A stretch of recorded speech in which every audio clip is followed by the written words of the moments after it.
ito guys, syempre pakita natin ano pa bang hindi nyo alam o napapansin kapag kayo ay tumitingin sa motor, no? Ano pa bang mga features na nakikita ninyo bukod sa mga may pocket, meron pong lalagyanan na ganito, no? Pinipindot lang. Tapos yung ito actually gusto ko siyang palitan kasi madali pong tumatalon yung ano eh, yung plastic na ilalagay mo dyan.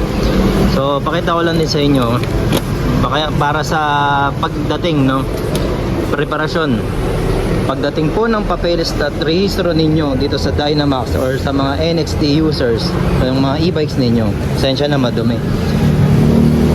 Nakikita nyo po yan. Ito po, yan po ay para po sa papeles. Actually dapat ang rehistro kasi naka-plastic. Ito ano lang naman po tayo yung ating ano, ayan, basta yun. Papakita ko na nga sa inyo. Ayan, ayan, ownership, para po may record tayo, para pag sinita kayo ng ano, hindi po kung saan nyo kinukuha, no? Pero nowadays kasi may mga picture na pinapakita, pero hindi ko lang sure kung applicable na to sa mga enforcer, no, o sa mga nag-check checkpoint, di ba? Ayan, so nakaipit po talaga dyan, pero mas maayos dapat ng pagkakatupi. Tinupi ko lang po ng ganyan muna.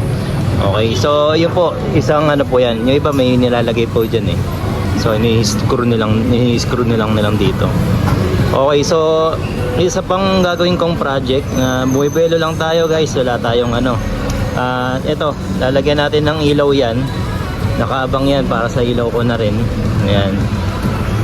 So yun, it's either breaker lalagay mo dyan, pwede yan, or ako bala ko lagyan ng ilaw para pagbukas kahit gabi maano ko siya, makita ko kung ano yung kukunin ko.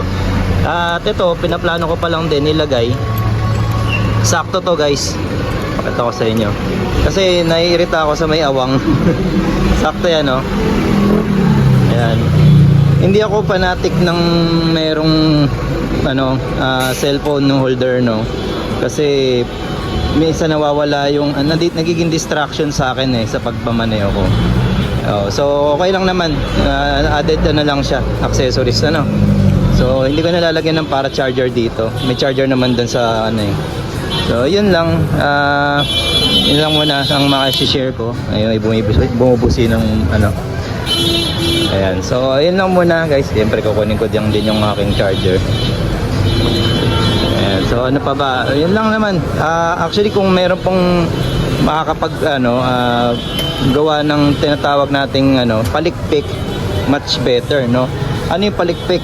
Dito po, kung makakapag ano dito, tornilyo rito. Ayan, mas malalapad siya. Maliit lang, ganyan, no? Yun ang mga magagandang ano, gumagawa ng fiber. Tapos yung mga aluminum matting, yung may butas-butas, okay lang din naman yun. Kaya lang ako, gusto ko kasi stock lang ang itsura, no? So double check ko lang kung may ano yung mga ano natin, yung shocks natin kung basa o ano. Okay, so hindi naman yan basa, alikabok lang. Okay, so 3 piston po yung ating ano, caliper sa harapan. Then 220mm po yung sa harapan na disc. Then 200 po yung sa likod. Pero dito naman po 2 piston lang po yan, no? Stock po yan, wala po akong pinapalitan pa. So yan po ang kagandahan dyan, no?